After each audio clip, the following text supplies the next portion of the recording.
Hello and welcome to Talking Logistics, where we have conversations with thought leaders and newsmakers in the supply chain logistics industry. It's my great pleasure to welcome today's program Derrick Muilenburg, who is Manager of Optimization Services at LeanLogistics. And today we're going to talk about supply chain optimization, 4 key steps to achieving an optimal transportation network. Certainly transportation is a topic as we head into 2016 here that's going to be top of mind for a lot of logistics executives, particularly with the way the economy is going, what's happening with oil prices, so on and so forth. And, optimization is one of those topics that, has a lot of meaning for a lot of different folks. And certainly that's one of the key questions we're going to ask. I'm going to ask Derrick here to kind of go into and really, talk about what role optimization plays in helping companies, make sure that their transportation operations are running as efficiently and are keeping up with the rapid changes in the industry. If you're joining us live today, certainly one of our goals here at Talking Logistics is to make this conversational. So if you've got a question or a comment for Derrick as we're having our conversation here, you can do so via the post a question button, and I'll certainly keep an eye on that. And if it's a good and appropriate question, I'll try to weave it into the conversation. So with that, Derrick, welcome to the program. Thanks for having me, Adrian. I'm excited to talk about the stuff that I love to do. Great. Well, Derrick, you're a first-time guest here on Talking Logistics, and you're officially our first guest of 2016. So we're excited to kick off another great season of great conversations on supply chain and logistics topics. But when I bring on a new guest, I always like to learn a little bit about how they got involved in the industry. So why don't we start there? Why don't you briefly tell us a little bit about your career path? How and why you got involved in supply chain and logistics, and what your current role and responsibilities are there at LeanLogistics. Sure. So if we go way back to when I was in college, I actually started as a MIS major, so Management Information Systems. So my roots are in data manipulation and computers. I was fortunate enough to not have graduated yet when the dot-com bubble burst. And at that time, I decided maybe I should diversify my portfolio. So I added a supply chain to that. And turned out to be a really great marriage of data and the practice of looking at that data, finding opportunities, and helping companies save money. So with that, I started my career at Caterpillar, working on the inbound side, so dealing with suppliers, purchase orders, collaboration, unique experience. Caterpillar is obviously a very large company. Got to see a lot of things that maybe you don't have an appreciation for the scale of an operation that large. Then I moved on to work at Menlo Logistics, which is now XPO. Did a lot of work over there with a manufacturer of banking equipment. Got to see a completely different side of manufacturing, very niche. Helped them a lot with network modeling, some transportation simulation, and that's where I really started to get into the kind of things that I work with today, which are systems, modeling, benchmarking, looking at all the different sources of data we have now. People have ERPs and TMSs and all these things that really weren't that prevalent just only 10 years ago. Oh, great background. You want to add something else? Oh, I was going to say, and my role here at Lean is to help the customers that use our technology help get the same kind of results. So we have all this data from all of our customers. We can do analytics and help people save money in their supply chain. No, great. I was just going to say, great, diverse background there. Starting working with a very large company there with Caterpillar, the 3PL space, now a technology managed services space. And certainly that foundation in data and how data can lead to, insights, right? And then using that technology, because the reality is, when you talk about optimization, really at the heart of it is that it's supply chains have become so complex, and transportation in particular has become so complex, that you really can't do it with spreadsheets and, whiteboards. And I guess you could, but you're not really going to be as effective as you can, in today's, very dynamic environment. So let's talk now about the topic, and let's talk about supply chain optimization.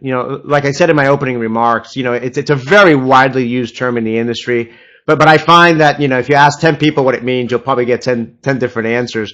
How do you define it, supply chain optimization? I like to think of it in four categories, and one of them is really a separation of the same idea. The first one, everybody knows about benchmarking, comparing yourself to like peers, determining how you're performing, right? So that's the base. I'd say everybody's pretty familiar with that. The next would be transportation simulation, and that's going to be talking about routing level decisions, looking at discrete orders, what happened historically, what if I could change my transportation modes, how much money could I save? And then I'd say the third and fourth are network design and supply chain modeling. And those kind of go hand in hand. One's really just a more specific version of the other. So we talk about network modeling. You might look at things like facility location analysis, customer assignment. And when I think of network design, it's more of an aggregate. What can I do not just with the existing footprint I have today, but what if I make a drastic change? If I produce something in a different facility? If I need to determine which customers are most profitable, things like that. Right. So, I mean, you really highlighted, 4 steps there, and really that goes back to kind of the title that of this episode, right? So, 4 key steps. You talked about, the benchmarking, the modeling, the simulation, the network design. So let's talk about those steps, a little bit. I mean, what type of, for each of those steps, I mean, what type of data, tools and resources are required to perform those steps? Mm-hmm. So I'd say probably the least resource intensive is benchmarking. The 2 key things I'd say for benchmarking is you have to have your data in a clean format that's usable and reliable, right? Often I see shippers that procure freight on an all-in basis, and you can't really separate fuel. So that's a large variable that kind of complicates the whole exercise. So you got to have clean data, and then you have to know what you're comparing and if that's reasonable. If I'm a $10 million shipper, I can't expect to achieve the same rates on the market as a $100 million shipper. So there's a little bit of common sense along with the science. For simulation, unsurprisingly, it's data again. This time it's really granular, because when we're simulating something, we need to know, we want to get a very accurate answer to determine not what might work, but what would work based on the constraints that we have. So we need to know information about the freight, the size, the cube, the pick date, the drop date, how it was executed historically, and then we need to also have a good rate basis and rate matrix to look at all the different possible ways of moving that freight through the network. When we talk about network modeling and design, since those terms are so broad, most of it is determined based on what the true scope of the model is going to be. Generally, you have an idea of a particular answer you want to get so that you can build the model. That's going to control what data is going to go in there. At a minimum, you're going to need to know your customers, your products, what they're demanding, and then what facilities can produce those products and how they can be distributed through the network. If you want to get really granular, you can start talking about things like intercompany transfer pricing, taxes, duties, inventory carrying costs, a whole realm of different variables you can put in there as the next step in modeling. Now, do you find that gathering all that data and making sure that it's quality data, that it's useful data, as being kind of the more difficult or labor-intensive part of the projects that you do? That takes does that take longer than the actual analysis and running of the models and building of the models? I'd say without a doubt, yes. The data gathering of the project is by far the largest effort. I think it's gotten a little better as time has gone on, with people get more and more systems. Almost everyone now has a WMS. They didn't have that before. A lot of shippers have TMSs.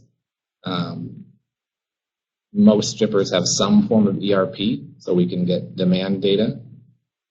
The hard part is often tying all of those together.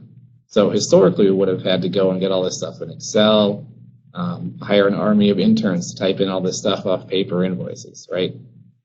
This is not that arduous any longer, but there's still a lot of art in determining what data is useful and how to combine those from these disparate systems.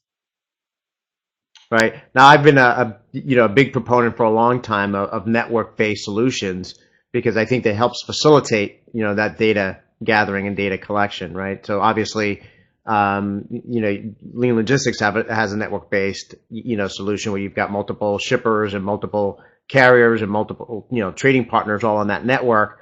And for something like benchmarking, I've always seen that as a valuable value add of a network solution, right? Is that, the ability to be able to aggregate that data to do the, whether it's the benchmarking or to help facilitate, network design, network optimization to facilitate that data gathering. I mean, is that something you're seeing obviously as part of the network environment that you operate in?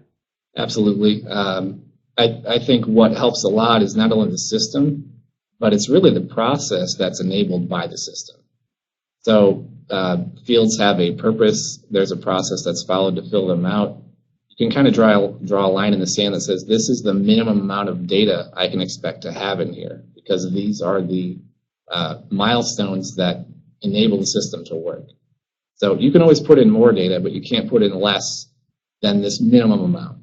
So you can always count on those key fields being available and for the most part comparable because everyone's following the same process from order to delivery. Yeah, no, great point. Are you seeing, companies building, supply chain optimization capabilities in-house, or are they relying on, 3PLs and managed services providers or a combination of both? I mean, with the clients you work with, I mean, what do you see there?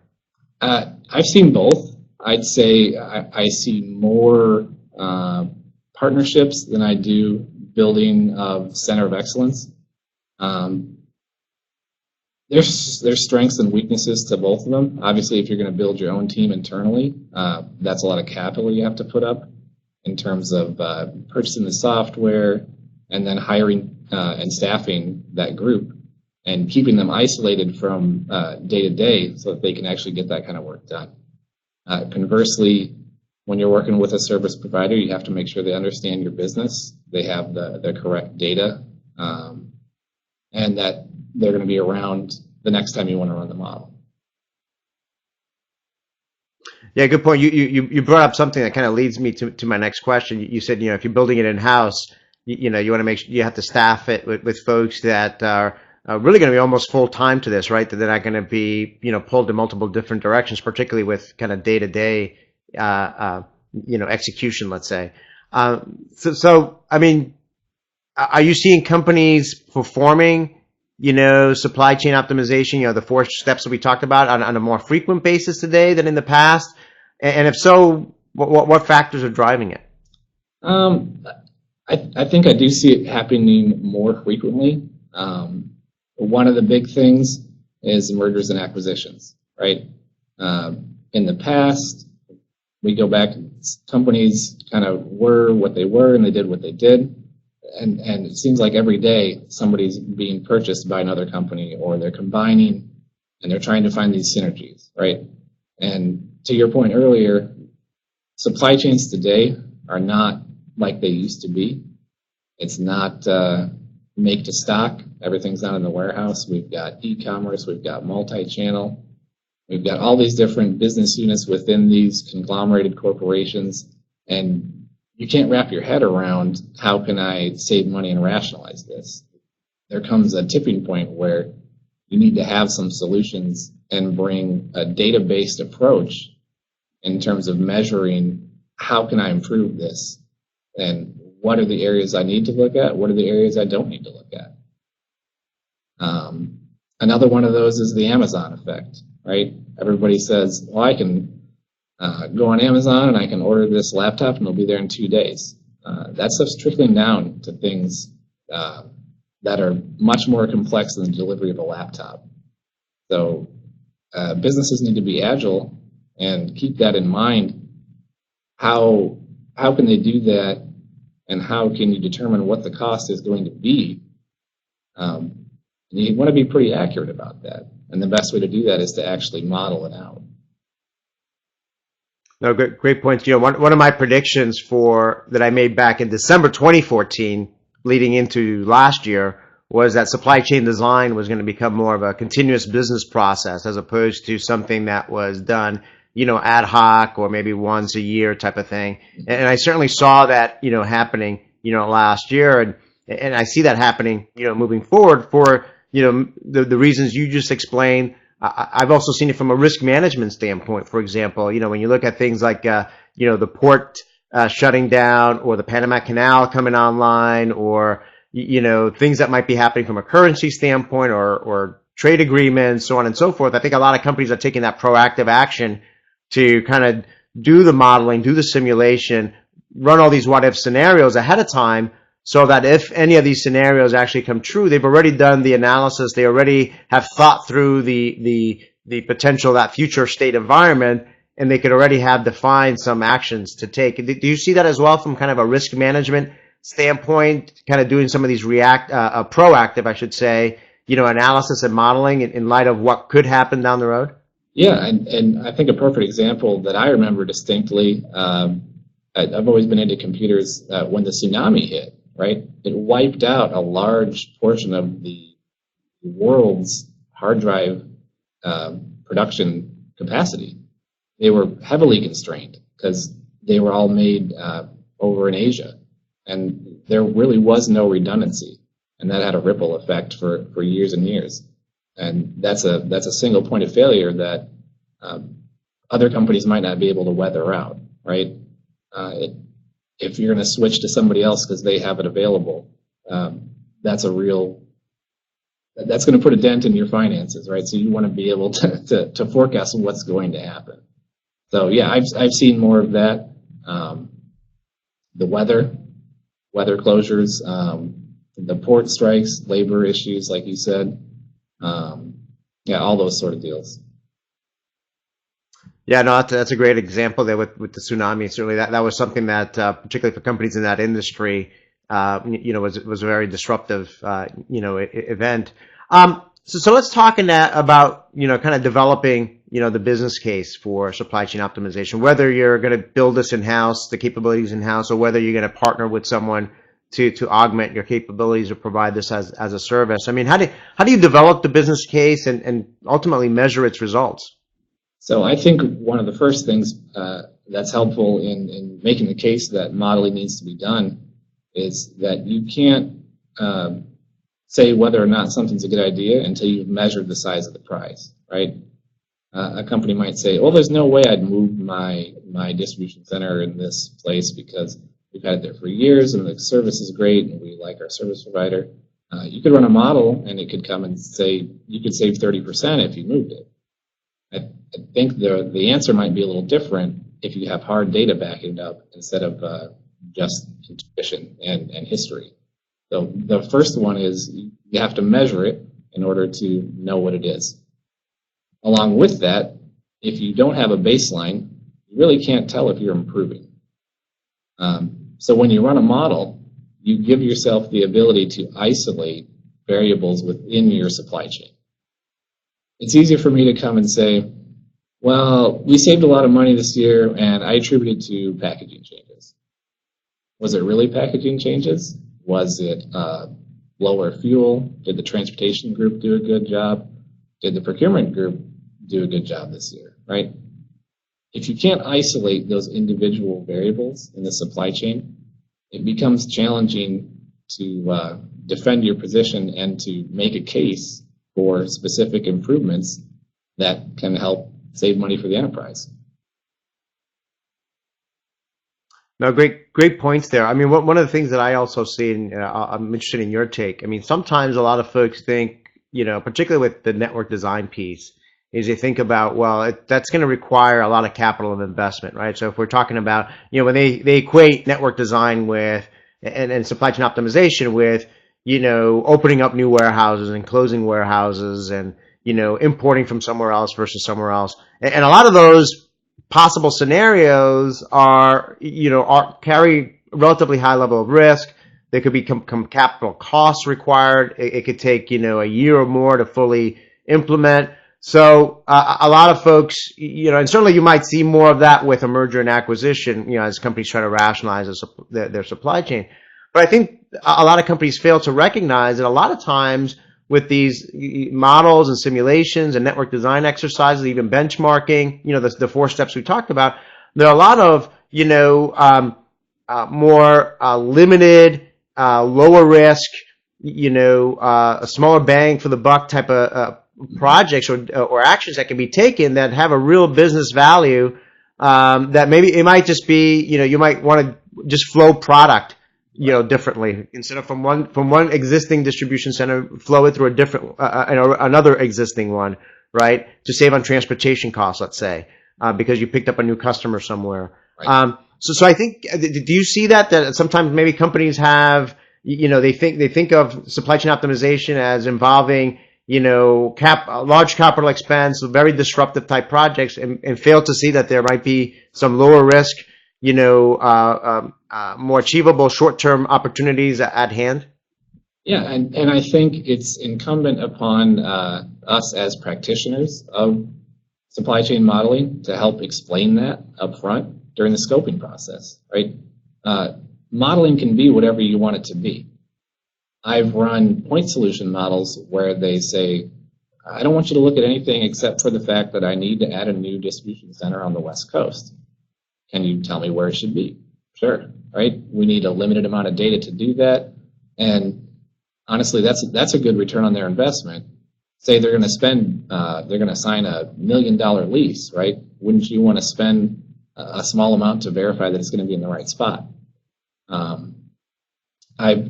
We've done models for customers where we've just looked at customer assignment. So to your point, flow analysis, right? Should these customers be assigned plant direct? Do they have the volume to do that? Should they go through a pooling location? Even customers that have redundant production capability where they can make the same SKU in more than one location. If you have a different conversion cost in each location, how do you know what that mix is, right? We're not asking the question about, do we close a plant? Could we move a line, or could we move some of that capacity around in order to enable savings in another avenue?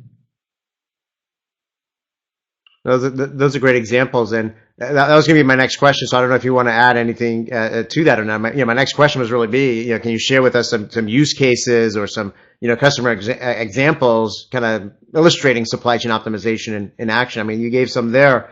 Any others that come to mind? Yeah. So the one that I was referring to with they have 2 plants, and they can make almost the same SKUs in both of the plants. And one of the plants is almost always at capacity because it has a lower conversion cost due to its proximity to the rail. And the ultimate question is always, which customers do I assign to that plant? Which customers do I assign to the other plant? And what products should be manufactured at each of these plants? And beyond that, what products should I have a co-packer make? When does that make sense? The unit cost might be more, but I could save money in inventory, could save money in transportation. So when you start getting to that 3rd and 4th echelon, the math becomes a lot fuzzier in your head about how do I save money and how do I make sure this is the right decision.